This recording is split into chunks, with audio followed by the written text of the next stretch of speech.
Hey, how's it going? My name is Tyronin and welcome to another self-commentary. So, update dun sa second-hand GTX 1660 Super na in-upload ko. Well, it failed, which is defective talaga yung GPU. And nagkaroon kami ng hindi pagkakasunduin, pagkakaunawaan ng seller nung pagkabalik ng video card. So I ended up refunding all of my money and returning the item. So supposedly, isa-swap ko yung GTX 1660 Ti sa RTX 2060. Pero yun, merong nagkaroon ng problema na ikakwento ko at a later video siguro. So ngayon, ang good news is nakahanap naman tayo ng pamalit which is better than RTX 2060. RTX 2070 as well as MSI Ventus, pare. You won't see this shit everywhere. Napakabihira magbenta ng RTX na Ventus sa marketplace. Pag may nakita ka, swerte mo. Kaya nga swerte ako eh. Mostly, ang binibenta sa marketplace na RTX are Gigabyte, tatlo yan eh. Gigabyte, Galax, and Zotac. Sobrang bihira magbenta ng MSI Ventus. So, ang nangyari, habang pauwi ako ng work, pumunta sana akong Philcore, and then, naunahan ako ng nag-walk-in na customer na dapat pupunta ako sa RTX 2060. So, habang nasa daan ako, naghanap ako ng mga seller kasi okay na eh, parang madadaanan ko na lang bago umuwi. And then may nag-reply na isang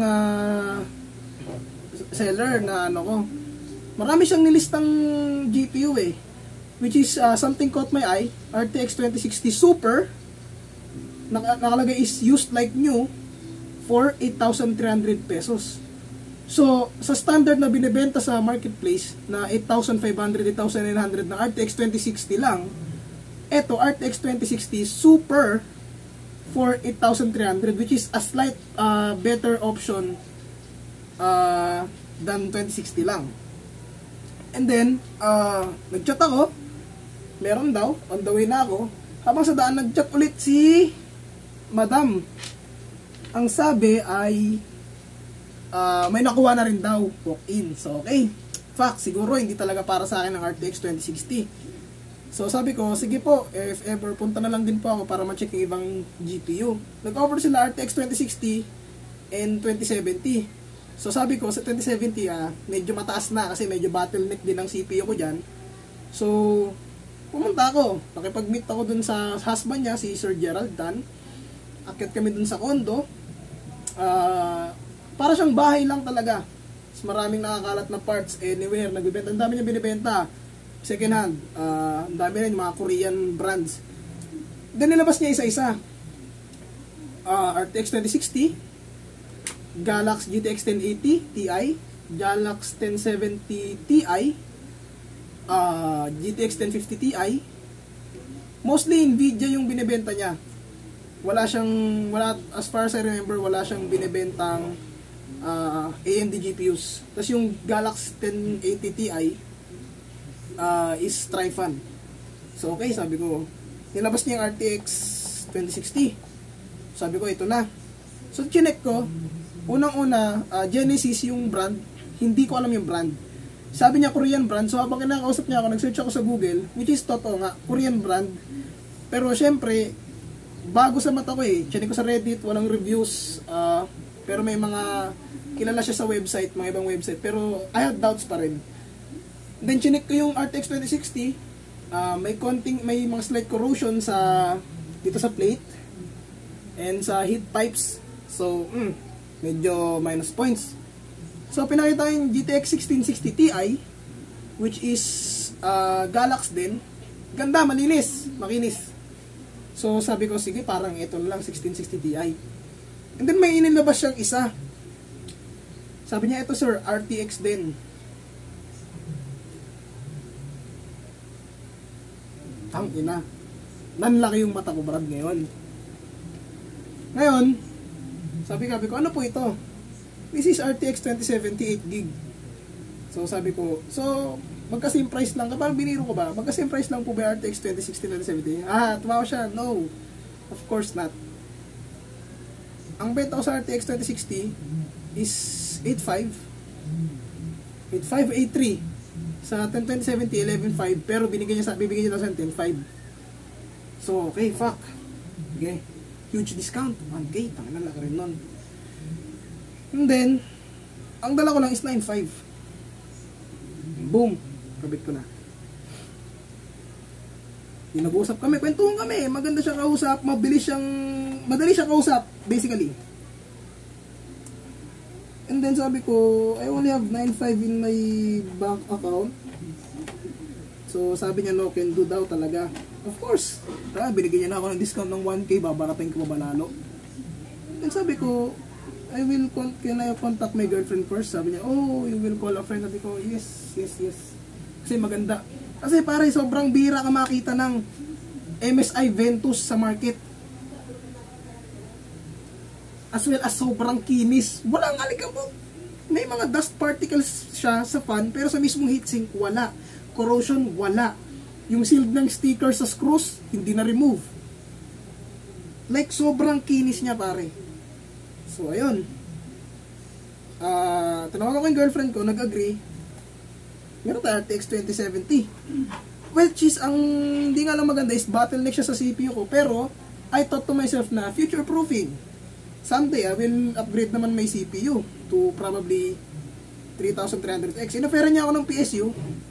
Sabi ko, alam ko kaya pa naman 550 watts ang PSU ko. Sabi niya, kaya pa yan. Then, sabi niya sa CPU, which is, aware din naman ako, kahit 3300X, pwede na siya. So, yun ang next natin upgrade siguro mid 2024, late 2024, as long as na may budget. And then, nagkasundo kami, natutuwa ako kasi once na nilabas niya sa plastic, nakita ko agad talaga. Among all of the others video cards or GPUs na nilabas niya, yung RTX 2070 yung pinakamakinis. Tapos connect ko kung Korean, galing ba siyang Korea, pero base sa sticker, local sold siya, parang sa Pilipinas binenta. So baka sobrang alaga nito. Diba? And then ayun, nakita ko naman yung capacitors, all goods, wirings are all goods. And then yung backplate malinis, yung fans, yung body ng fans, good shit. Lahat parang wala kang talo sa 10.5 mo. Diba? Ang sarap ng baratin pa, pero parang ang kapal na ng mukha ko pag ganun eh. And then ayan, ang maganda pa doon, 1 month warranty. Which is hindi mo makikita sa lahat ng seller.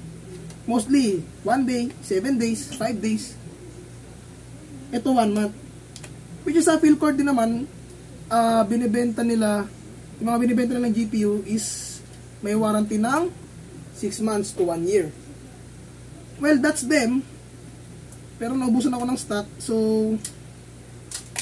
oh fuck. Truth be told, naiinip na ako, gusto ko na talaga ng bagong GPU, so siguro ito na nga yung binigay sa akin talaga. Ganda pagkakataon. At saka as well as, alam ko yung shop, may license na tayo, pwede na tayong magagala. So mas maganda na punta ko yung shop mismo, so if ever may problems, diba, madaling puntahan, and alam ko yung saan pupuntahan, madaling ipaano yung warranty.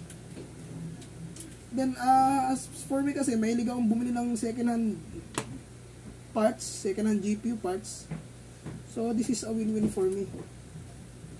Then ngayon, I'm currently installing the GPU. Nalagay ko na yung screws. And we will test it out, benchmark sa FUMARK, para make sure na yung temps niya is cool. And sabi rin pala ni seller, never niyang binuksan, no repaste. Hindi niya pa nire-repaste, no repadding. Which is good. Ibig sabihin, wala talaga siyang ginagalaw. Which is, may kita mo naman sa stickers, hindi talaga tanggal yung sticker. Or kung hindi man, sobrang galing niyang magtanggal ng sticker at magbalik. Pero sa itsura naman, hindi pa. And kung magtatanggal ka ng warranty sticker, gagamitan mo ng hair blower para matanggal yung sticker, pero that will damage the card dahil mainit. So ngayon nakakabit na siya. Ayan.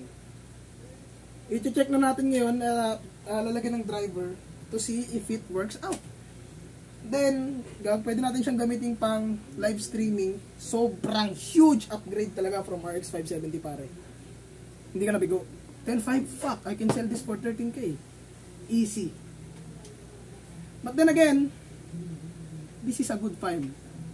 I came looking for gold, but I struck diamond, sabi nga nila. And so I will now install the driver and see if it works out.